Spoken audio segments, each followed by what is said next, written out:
So this is the Samsung Galaxy Z Flip 3 and it comes with flagship Snapdragon 888 120Hz AMOLED display. 120Hz foldable AMOLED display. But you know all of these, so let's not waste much time on it. More importantly, I tried to use a foldable as my daily driver for a day and God, it was fun.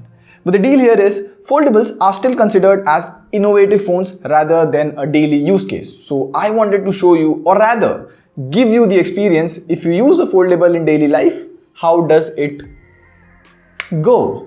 Oh God, this is so satisfying. Trust me, if I give it to you and you do the same thing, you will have the same expression. Well, this is Prateek, you're already watching TechVisor and I have lots to talk about the Galaxy Z Flip 3. Let's go. Now let's quickly go back to the past and unbox this thing. As you can see, there's not much to unbox here. You get the phone itself, some paperwork, Type-C to Type-C cable, and a SIM ejector tool.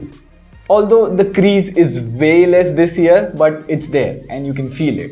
This year, Samsung has also added Gorilla Glass Victus protection to the display, so it's scratch resistance. And more work this year is done on the hinge. You have a metal frame and it's all around aluminium. Also, if you can see, when you fold the phone, it's still not flat. There is still some space between the display.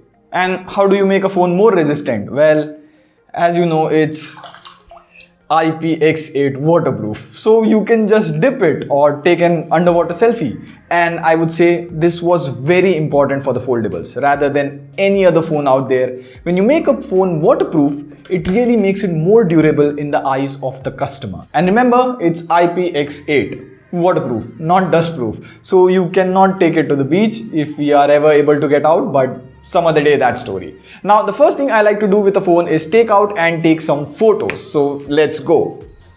So I just put the phone in my pocket and I realized how small the Z Flip 3 is. Like, here is an earphone case and the phone is slightly larger than this, and also by thickness.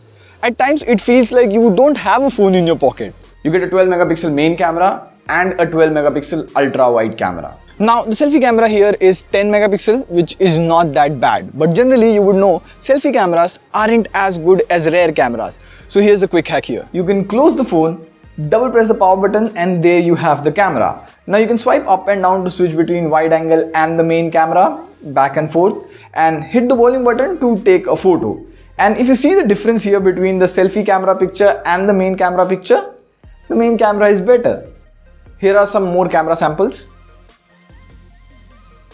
It's great. So now if you remember the original Z Flip, it had a cover display, but it wasn't that useful. It was only used to see time and notification. But the camera thing on the cover display here on the Z Flip 3 has me sold. So if you're vlogging or just doing a normal video call, it's easier to switch. See here, if you're vlogging or just doing a video call to show stuff, you can open the phone and activate the cover display at the same time. So if I'm showing something this way with the rear camera, I can also switch back the phone and then use the cover screen as the camera viewfinder. I'm still using the rear camera. So I was writing the review of another phone and I like this thing. Like, generally, the always on display is easier to see notifications. Here on the Z Flip 3, if you can see, you can keep the phone this way to have an always on display, but you can even fold it and this cover display will show you notifications. You can even read the entire message from the cover screen itself. You can change music from the cover screen, or what I usually do is run a small timer. Like, I have to research within 30 minutes, so I just set a 30-minute timer and that pushes me to work faster and be more productive. It works, try for yourself. And I'm liking this cover display, man. So now I'm done with my work. I have 15-20 minutes to spare, so let's play PUBG on this thing. If you see a normal phone like this is also a tall display. This is 20:9. But the Z Flip 3 is 22:9. So if you see side by side, it's a taller display. Now when I play BGMI on it, first of all you have to force the game to run full screen, else you will see black bars. Now because of the tallness, the top gets cut as you can see here, but this thing almost feels like a Nintendo console in my hand. Let's game a bit. Now it's Snapdragon 888, first phone I've tried, so I need to use it more to test it further. Now, in terms of game support and all of that, Snapdragon 888 is on par with Snapdragon 870. Is that what I have to say as of now? Okay, so it's been a busy day. I have to shoot a reel right now, but no one's available to hold the camera for me. Everyone's busy. But here, have a look.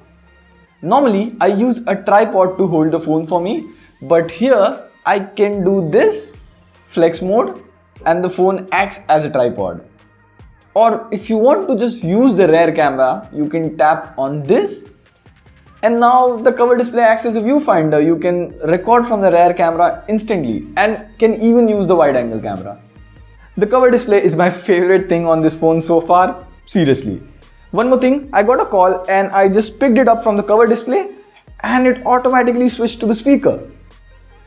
Plus, if you have to end a call, bam, so cool.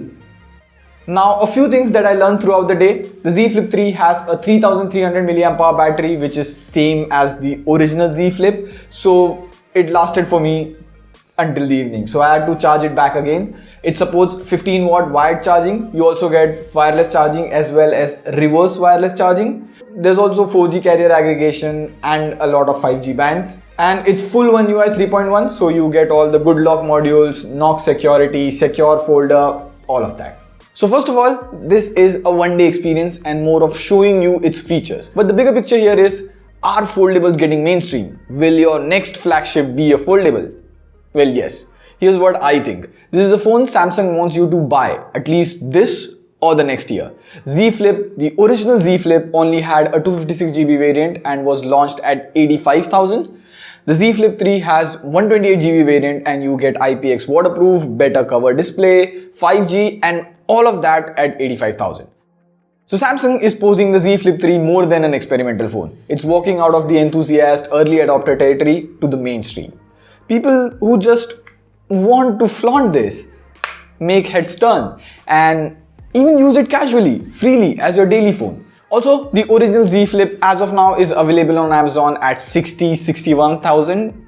Very tempting pricing. But I would say if you have to buy, consider the Z Flip 3. The waterproofing makes it more durable, plus the cover display is way better. Let me know, what do you think about foldables? I would love to hear you. On that note, this is Prateek signing off. See you pretty soon.